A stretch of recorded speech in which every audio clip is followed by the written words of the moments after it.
smartsonchoy.com-এ আবার আপনাদের স্বাগত।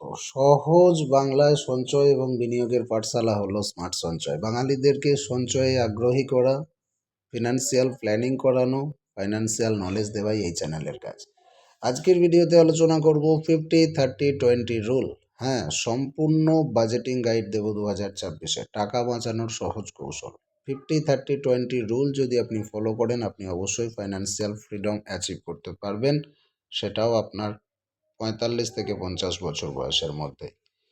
আজকের ভিডিওতে আমরা বিস্তারিত আপনাদের সঙ্গে আলোচনা করব ট্র্যাডিশনাল অ্যাপ্রোচ। ঠিক আছে, কিভাবে ফিনান্সিয়াল স্টেবিলিটি আপনার আসবে, সমস্ত তথ্য আমি আপনাদেরকে দেব। হ্যাঁ বন্ধুরা, দেখুন, আমি নিজে একটা সমস্যায় পড়েছিলাম 2018-তে। তখন মাসিক 35,000 টাকা আমার ইনকাম ছিল, কিন্তু মাস শেষ হাতে 30 তারিখের আগেই কিন্তু 2-3 হাজার টাকা মাত্র পড়ে থাকতো, শেষ হয়ে যেত সমস্ত টাকা। কোনো এমার্জেন্সি ফান্ড নেই, কোনো ইনভেস্টমেন্ট প্ল্যান নেই। তখনই জানতে পারি এই 50-30-20 রুল সম্পর্কে, একটা সিম্পল কিন্তু রিভলিউশনারি বাজেটিং স্ট্র্যাটেজি, যা আমার পুরো ফিনান্সিয়াল লাইফকে বদলে দিয়েছে। আপনারও হবে। আজকে আমি আপনাদের সাথে শেয়ার করব এই 50-30-20 বাজেটিং ফর্মুলা, যেটা ফলো করলে আপনিও শুরু করতে পারবেন আপনার ওয়েলথ বিল্ডিং জার্নি। এই ভিডিওর শেষে আপনি সমস্ত কিছু জেনে যাবেন। 50-30-20 রুল আসলে কি এবং কেন এটা এত পপুলার, এই রুল কিভাবে আপনার ইনকামে অ্যাপ্লাই করবেন, রিয়েল লাইফ এক্সাম্পল এবং ক্যালকুলেশন মেথড আপনাদের দেখাবো, কমন মিস্টেক কী কী থাকে, যেগুলো এড়ানোর উপায় কী থাকে, সমস্ত কিছু বলবো। তাছাড়াও এই রুল আপনার জন্য কতটা সুইটেবল, সমস্ত কিছু আজকের ভিডিও থেকে জানতে পারবেন।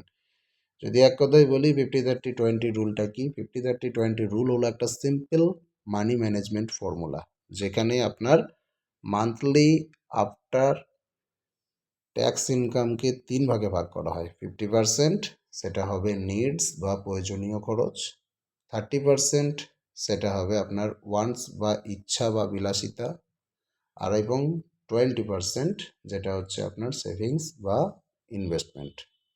এই 50-30-20, 50% আপনার প্রয়োজনীয় খরচ, যেমন আপনার ইলেকট্রিক বিল থেকে শুরু করে বাড়ির জল, তারপরে আপনার খাওয়া দাওয়া, ওষুধ, হ্যানা ত্যানা যেগুলো লাগেই, টিভির খরচা, মোবাইলের রিচার্জ, এগুলো 50%-এর মধ্যে আপনি খরচা করবেন। টোটাল ইনকামের 30% আপনার ইচ্ছা পূরণ করবেন। কোথাও বেড়াতে গেলেন, কিছু খেলেন, কিছু জামা কাপড় কিনলেন, কিছু কেনার ইচ্ছা গেল, আর 20% আপনাকে চেষ্টা করতে হবে সঞ্চয় এবং বিনিয়োগ। এই formula personal finance expert Elizabeth Warren তার বই all your worth the ultimate life time মানি প্ল্যানে প্রথম পপুলারাইজ করেন। এটা একটা ফ্লেক্সিবল এবং বিগিনার ফ্রেন্ডলি অ্যাপ্রোচ, যা ফিনান্সিয়াল ডিসিপ্লিন তৈরি করতে সাহায্য করে। আপনাদেরকে জানিয়ে দিই, এই 50% নিডস অত্যাবশ্যকীয় খরচ কোনটাগুলো হতে পারে। যেমন ধরুন, আপনার বাড়ি ভাড়া বা ইএমআই, সেটা আপনাকে দিতেই হবে। ইউটিলিটিস, বিদ্যুৎ, জল, গ্যাসের বিল, এই টাকাগুলো আপনাকে পে করতেই হবে। গ্লোসারিজ, যেটা আপনার মাসিক বাজার, খাওয়া দাওয়ার ব্যাপার আছে, এখানে অবশ্যই খরচা করতেই হবে। এগুলো আপনার 50% নিডসের মধ্যে থাকবে। তাছাড়াও ট্রান্সপোর্টেশন, যাতায়াত খরচ, যেটা আপনার পেট্রোলের দাম, পাবলিক ট্রান্সপোর্ট, বাস ভাড়া, এই সমস্ত এই টাকাগুলো আপনাকে খরচ করতেই হবে। এখানে কাটছাট করার ব্যাপার নেই, বাধ্যতামূলক। ইন্স্যুরেন্সের প্রিমিয়াম যদি আপনাকে দিতে হয়, দিতেই হবে। মিনিমাম ডেট পেমেন্ট যদি কোনো লোন থাকে, সেটাও আপনাকে দিতেই হবে। এসেনশিয়াল মোবাইল, ইন্টারনেটের বিল, এগুলো আপনাকে করতেই হবে। এই খরচাগুলো আপনাকে আপনার টোটাল ইনকামের 50%-এর মধ্যে রাখতে হবে। অনেকেই ভুল করে প্রিমিয়াম সাবস্ক্রিপশন, যেমন নেটফ্লিক্স, স্পটিফাই, বা ডাইনিং আউটকেও কিন্তু নিডসের মধ্যে ফেলেন। এগুলো কিন্তু আপনার চাওয়া পাওয়া, এগুলো আপনার নিডস নয়। বাস্তবে নিডস মানে শুধুমাত্র সেই খরচ যেটা না করলে আপনার ডেলি লাইফ চলবে না, সেটাই হচ্ছে আপনার 50% নিডসের মধ্যে রাখবেন। ঠিক আছে, আমি পার্সোনাল এক্সাম্পল একটা দিই। আমার মাসিক ইনকাম ধরুন 60,000 টাকা, তাহলে নিডসের জন্য বাজেট 60,000-এর 50% মানে 30,000 টাকা। তার মধ্যে আমাকে কিন্তু এইটা রাখতেই হবে, আমার নিডসটা হচ্ছে 50%-এর মধ্যে রাখতেই হবে, 30,000 টাকার মধ্যে। রেন্ট 12,000 টাকা, গ্রোসারিজ 8,000 টাকা, ইউটিলিটিস হচ্ছে 2,500 টাকা, ট্রান্সপোর্ট হচ্ছে 3,500 টাকা, মোবাইল বা ইন্টারনেট খরচ হচ্ছে 1,000 টাকা, ইন্স্যুরেন্স 3,000 টাকা। টোটাল 30,000 টাকা কিন্তু নিডসের মধ্যে থাকবে। এবার পরবর্তী ধাপ হচ্ছে 30, 50-30-20-র মধ্যে 50 বললাম, 30 বলি। 30 হচ্ছে ইচ্ছা বা বিলাসিতা। এটা আপনার হ্যাপিনেসের জন্য, লাইফস্টাইলের জন্য যে খরচগুলো করবেন, যেমন ডাইনিং আউট, রেস্তোরাঁয় খেতে যাওয়া, সপ্তাহে একদিন খেতে গেলেন, মাসে একদিন খেতে গেলেন, খরচা বাঁচানোর চেষ্টা করতে হবে। মাসে একদিন করুন বা উইকলি একদিন করুন, প্রতিদিন যেন না হয়। এন্টারটেনমেন্ট, সিনেমা, কনসার্ট বা হবিস থাকলে ফটোগ্রাফি, ট্রাভেলিং, প্রিমিয়াম সাবস্ক্রিপশন যেমন ওটিটি প্ল্যাটফর্ম, নেটফ্লিক্স দেখেন, সেখানেও কিছু খরচা হয়। শপিং, নতুন জামা কাপড়, গ্যাজেটস যেটা জরুরি নয় সেগুলো হচ্ছে আপনার চাওয়া পাওয়া, ইচ্ছা, বিলাসিতা, ভ্যাকেশন, ছুটির দিনে ঘোরা, এগুলোকে 30%-এর মধ্যে রাখতে হবে। অর্থাৎ আপনার যদি ইনকাম ধরুন 10,000 টাকা, তাহলে 30%, 3,000 টাকার মধ্যে আপনাকে আপনার ইচ্ছাগুলোকে পূর্ণ করতে হবে। ধরুন এখানে একটা এক্সাম্পল দেওয়া আছে, 60,000 টাকা যদি ইনকাম হয়, 30% হচ্ছে 18,000 টাকা। 18,000 টাকা কীভাবে খরচা করবেন? উইকেন্ডে বাইরে খেতে যাওয়া 8,000 টাকা, জিম মেম্বারশিপের জন্য 2,000 টাকা, বুকস বা কোর্সেস যেগুলো আপনার ইচ্ছার মধ্যে আসে সেগুলো 3,000 টাকা খরচা করলেন, নেটফ্লিক্স, স্পটিফাইতে 1,000 টাকা খরচা করলেন, শপিংয়ে 5,000 টাকা খরচা করলেন, আর বন্ধুদের সাথে আড্ডা মারার জন্য 3,000 টাকা খরচা করলেন। এই 18,000-এর বাইরে কিন্তু আপনার যাওয়া চলবে না। যদি আপনার ইনকাম 60,000 হয় আর আপনার যদি ইনকাম 10,000 হয়, তাহলে আপনি 3,000-এর বাইরে যেতে পারবেন না। সেইভাবেই আপনাকে খরচাটা মেনটেন করতে হবে। আর বাকি থাকে 50-30, 80% হয়ে গেল, 20% বাকি থাকে। আপনার রোজগারের 20% আপনাকে করতে হবে প্রত্যেক মাসে সঞ্চয় বা বিনিয়োগ। এটা আপনার ফিউচার সিকিউরিটির ভিত্তি। এই 20% দিয়ে আপনি করবেন এমার্জেন্সি ফান্ড তৈরি। 6 মাসের খরচের সমান মোটামুটি আপনাকে এমার্জেন্সি ফান্ড বানাতে হবে। এই 6 মাসের খরচটা কি, এটা একটু বুঝিয়ে বলি। দেখুন, এমার্জেন্সি ফান্ড সেটাই যেটা হঠাৎ করে আপনার কোনো বিপদ ঘটে গেলে, আপনার চাকরি চলে গেল, আপনার কোনো ইনকামের সোর্স যেটা এখন আছে সেটা বন্ধ হয়ে গেল হঠাৎ করে, আপনি অসুস্থ হয়ে পড়লেন, কাজ করতে পারছেন না, তখন যেন আপনি চালিয়ে দিতে পারেন 6টা মাস মিনিমাম। তার মধ্যে আপনি নতুন কাজ খুঁজে নিতে পারবেন। এই 6টা মাসও যেন আপনি চালাতে পারেন আপনার সংসার, সেটার জন্য একটা ফান্ড আপনাকে এমার্জেন্সি রাখতে হবে। সেটা হলো আপনার এমার্জেন্সি ফান্ড। এমার্জেন্সি ফান্ড এইভাবেই হিসেব করবেন, যেটা আপনার এই মাসে খরচা হচ্ছে এখন নর্মালি, ধরুন আপনার মাসে 10,000 টাকা খরচা হয়, সেটার অন্তত 6 গুণ যেন আপনার কাছে সঞ্চিত থাকে হাতের কাছে, যে চাইলেই পাওয়া যাবে। সেটা আপনি ব্যাংকে সেভিংসে রাখতে পারেন বা এফডিতে রাখতে পারেন, যাতে চাইলেই একদিনের মধ্যে টাকাটা উইথড্রল করতে পারেন। সেটা হলো আপনার এমার্জেন্সি ফান্ড। মিনিমাম 6 মাস, 12 মাস করতে পারলে ভালো হয়। তারপর থাকবে আপনার রিটায়ারমেন্ট প্ল্যানিং, যেমন পিপিএফ, এনপিএস, ইপিএফ কিছু একটা করতে হবে। ইনভেস্টমেন্ট থাকতে হবে মিউচুয়াল ফান্ডে বা স্টকসে বা গোল্ডে। আর ডেট রিপেমেন্ট থাকবে, প্রিন্সিপাল অ্যামাউন্টের উপরে এক্সট্রা পেমেন্ট যদি আপনার লোন থাকে, না হলে এটা নয়। Children education fund, short term goals যেমন কার, গাড়ি কেনার ইচ্ছা আছে, বাড়ি করার ইচ্ছা আছে, এই সমস্ত, এগুলোর জন্য আপনাকে কিন্তু 20% বাঁচিয়ে রাখতে হবে। গোল্ডেন রুল, এই 20% টাকা প্রথমেই আলাদা করে ফেলতে হবে আপনাকে। স্যালারি পাওয়ার সাথে সাথেই অটো ডেবিট মোডে সেভিংস অ্যাকাউন্ট বা ইনভেস্টমেন্টে ট্রান্সফার করে দিন, যেটা আপনার এসআইপি ক্যালকুলেটারের ভিডিওতে আমি বলেছিলাম। আগেই 20% সরিয়ে সেভ করে দিন, বাকি পড়ে থাকবে 80%। 80%-এর মধ্যে মাসটা আপনি খরচ চালানোর চেষ্টা করবেন। মাস শেষে যা বাকি থাকবে সেটা সেভ করার মানসিকতাটা সম্পূর্ণ ভুল। আগে খরচা করব, তারপর থাকলে সেভ করব, এই ভুল মোটেও করবেন না, তাহলে সেভ আপনার হবেই না, সবটাই খরচা হয়ে যাবে। আগে সেভ করবেন, তারপর যেটা বাঁচবে সেটাকে নিয়ে খরচা করবেন। 20% আগেই সেভ করে ফেলুন। 10,000 টাকা মাইনে পাচ্ছেন, 2,000 টাকা আগেই সেভ করে ফেলুন, বাকি থাকবে 8,000 টাকা। 8,000 টাকায় আপনি সারা মাসটা চালানোর চেষ্টা করুন। এই 20% টাকা আপনি কোথায় রাখবেন? নিশ্চিন্তে আয়ের জন্য আপনি পোস্ট অফিসের এমআই স্কিমে রাখতে পারেন। এই বিষয়ে আমাদের বিস্তারিত ভিডিও আছে, দেখে নেবেন। অথবা সুকন্যা সমৃদ্ধি যোজনাতে রাখতে পারেন যদি মেয়ে থাকে। টাকা জমানোর প্রথম ধাপই হচ্ছে আপদকালীন তহবিল তৈরি করা। এই বিষয়ে বিস্তারিত জানতে আমাদের এমার্জেন্সি ফান্ড গাইডের ভিডিওটাও কিন্তু দেখতে পারেন, যেটা আসতে চলেছে। এখনও পর্যন্ত এই ভিডিওটা আসেনি, আসতে চলেছে।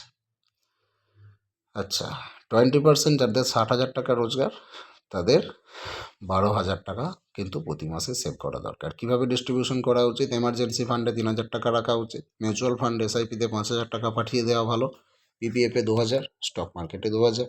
এইভাবে কিন্তু খরচাটা করা যেতে পারে। কিভাবে 50-30-20 রুল আপনি অ্যাপ্লাই করবেন জেনে রাখুন। প্রথমেই বের করতে হবে আপনার নেট ইনকাম, হাতে আসা টাকা। যদি স্যালারিড হন তাহলে স্যালারি স্লিপ দেখুন, যদি বিজনেস করেন তাহলে গড় মান্থলি প্রফিট হিসাব করুন। যেমন ধরুন গ্রস স্যালারি যদি 70,000 টাকা হয়, পিপিএফ কেটে নেবে 5,000 টাকা, টিডিএস কেটে নেবে 5,000 টাকা, নেট ইনকাম থাকবে 60,000 টাকা। এই 60,000 টাকা দিয়ে আপনি ক্যালকুলেশন করবেন কারেন্ট এক্সপেন্সেস আপনাকে হিসাব করতে হবে 1 মাসের। একটা এক্সেল শিট বা মোবাইল অ্যাপ ব্যবহার করুন, যেমন ওয়ালেট, মানি ম্যানেজার। প্রতিটি খরচ সেখানে লিখুন। একটা ডায়েরি নিন, সব থেকে ভালো হয় পেন দিয়ে লিখুন 1 মাস ধরে। এতে বুঝবেন আপনার কোথায় টাকাগুলো যাচ্ছে।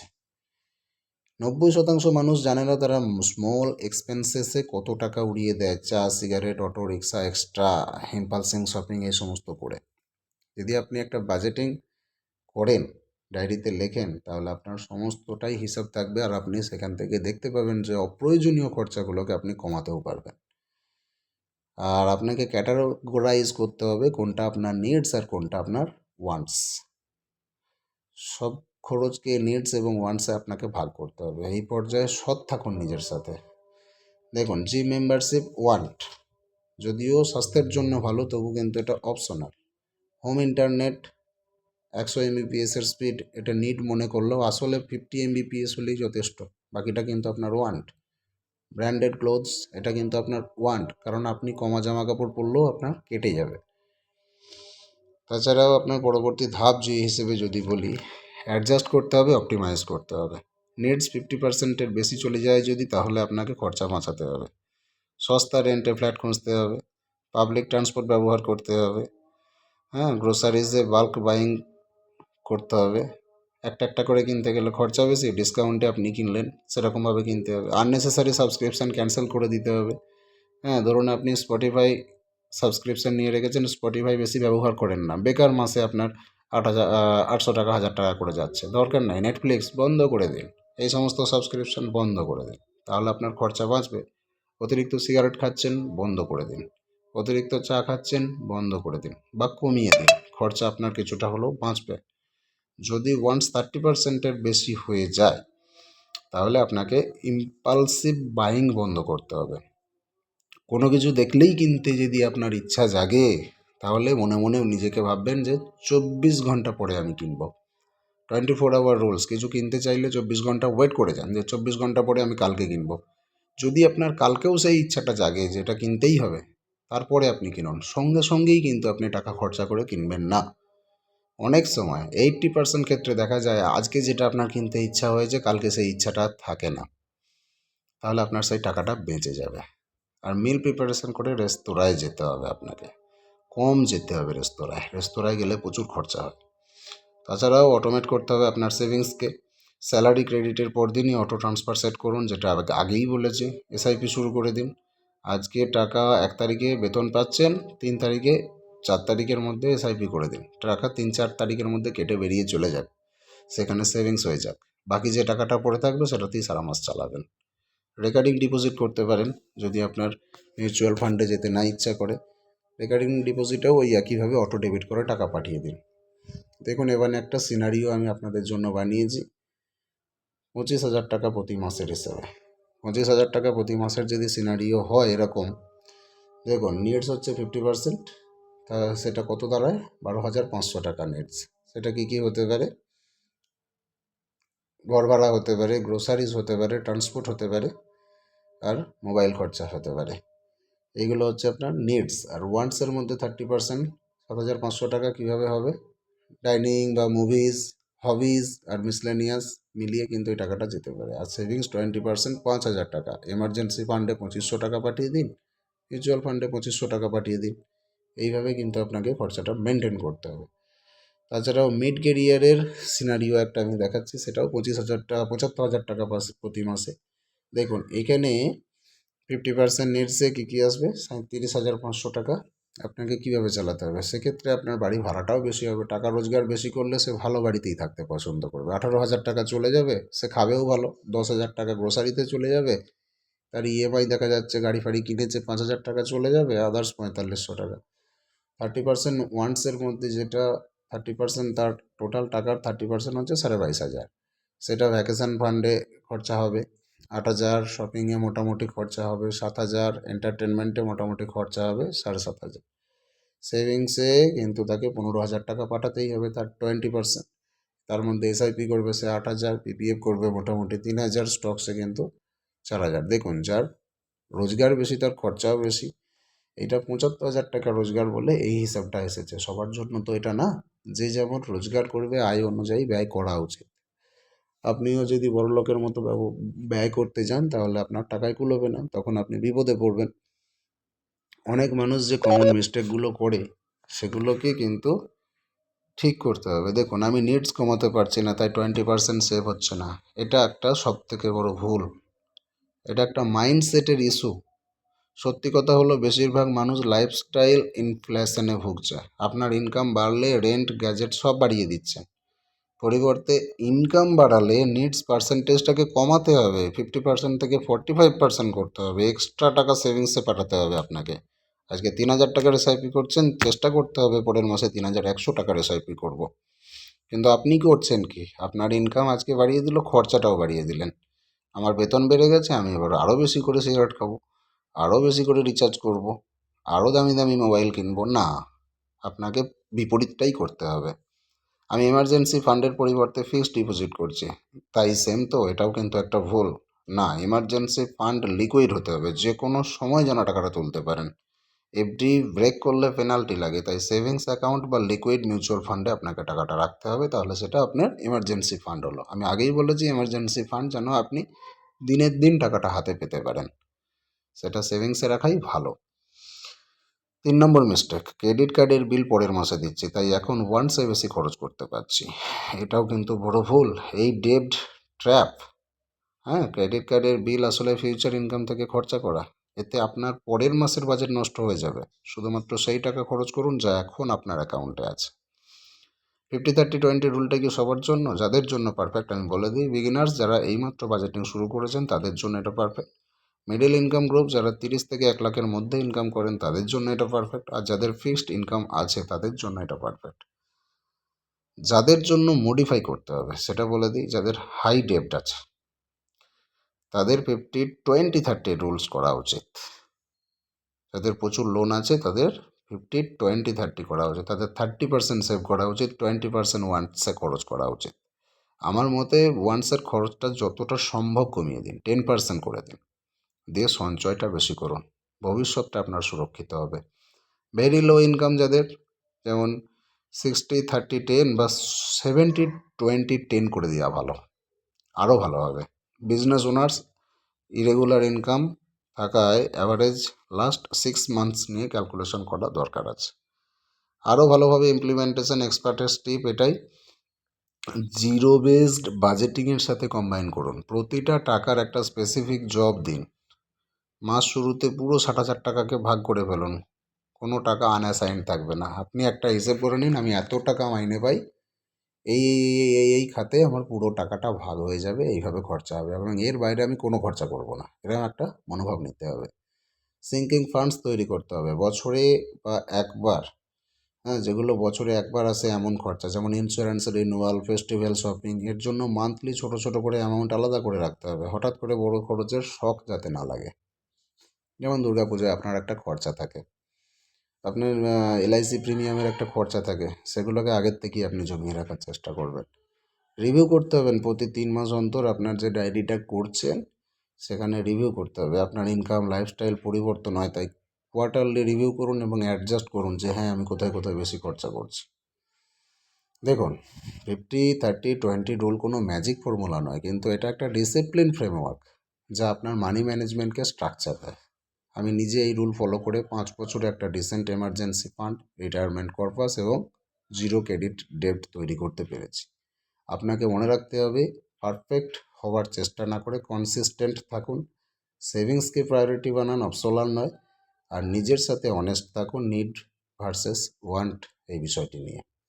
আজ থেকেই শুরু করুন। আপনার নেক্সট স্যালারি পেলে 50-30-20 ফর্মুলা অ্যাপ্লাই করুন এবং 3 মাস পর রেজাল্ট দেখুন, আপনি নিজেই অবাক হবেন। আপনি যদি বিনিয়োগ শুরু করে দিতে চান তাহলে এসআইপি ক্যালকুলেটর দেখে নিন, আমাদের এই স্মার্ট সঞ্চয় ওয়েবসাইটে আপনি পেয়ে যাবেন, কোনো সমস্যা নেই। অথবা এই আর্টিকেলের এইখানে ক্লিক করলেও আপনি এসআইপি ক্যালকুলেটরে ঢুকে যাবেন। অন্তত পক্ষে স্টার্ট করুন মিনিমাম 1,000 টাকা দিয়ে। আপনি কমেন্ট করে জানান আপনার মতামত। যদি কোনো প্রশ্ন থাকে এইখান থেকে আপনি প্রশ্ন উত্তর পেয়ে যাবেন। এই আর্টিকেলের লিঙ্ক ডেসক্রিপশন বক্সে থাকছে। স্মার্ট সঞ্চয়ের সমস্ত ক্যালকুলেটরগুলো দেখতে আপনি এখানে ক্লিক করবেন, সমস্ত ক্যালকুলেটর টুলস পেয়ে যাবেন। আপনারা ইউজ করে দেখবেন আপনার জন্য কোনটা বেস্ট। দেখুন সেভিংস অ্যান্ড ইনভেস্টের মধ্যে এই সমস্ত ক্যালকুলেটরগুলো রয়েছে, এই সমস্ত ক্যালকুলেটরগুলো রয়েছে। তাছাড়াও পোস্ট অফিস ক্যাটাগরিতে, গভর্নমেন্ট স্কিমস ক্যাটাগরিতে যত কিছু ক্যালকুলেটর থাকা উচিত সমস্ত কিছু আমাদের ওয়েবসাইটে রয়েছে। গভর্নমেন্ট স্কিমসের মধ্যে যা যা থাকা উচিত, লক্ষ্মীর ভাণ্ডারে টাকা জমিয়ে লাখপতি কীভাবে হবেন আমরা ভিডিও বানিয়েছি, দেখবেন, খুবই কাজের। এগুলো গভর্নমেন্ট স্কিমের সমস্ত ক্যালকুলেটর এখানে পেয়ে যাবেন। তাছাড়াও লোন সেকশানে দেখুন, লোন ইএমআই সেকশানে যা যা ক্যালকুলেটর প্রয়োজন পড়বে আমি সমস্ত কিছু বানিয়ে রেখেছি। এডুকেশন এবং জব সংক্রান্ত ক্যাটাগরি রয়েছে, যা যা ক্যালকুলেটর প্রয়োজন হয় সবই এখানে পাবেন। তাছাড়াও রিটায়ারমেন্ট এবং গোল ক্যাটাগরিতে যা যা ক্যালকুলেটর লাগে সমস্ত কিছু এখানে রয়েছে। ট্যাক্স এবং স্যালারি টুলসও আমাদের সমস্ত কিছু এখানে রয়েছে, আপনারা শুধু ইউজ করবেন। ডেলি ইউটিলিটি দৈনন্দিন, village interest calculator, land converter, AC, appliance bills সমস্ত কিছু এখানে পাবেন। তাছাড়াও আমাদের আরও ক্যাটাগরি আছে, কম্প্যারিজন ইউটিলিটি, পোস্ট অফিসের FD, MIS, SIP versus RD, rent versus buy, কোন ক্যালকুলেটর ইউজ করতে চান আপনি শুধু চলে আসুন, আমাদের ওয়েবসাইটে সমস্ত কিছু পাবেন।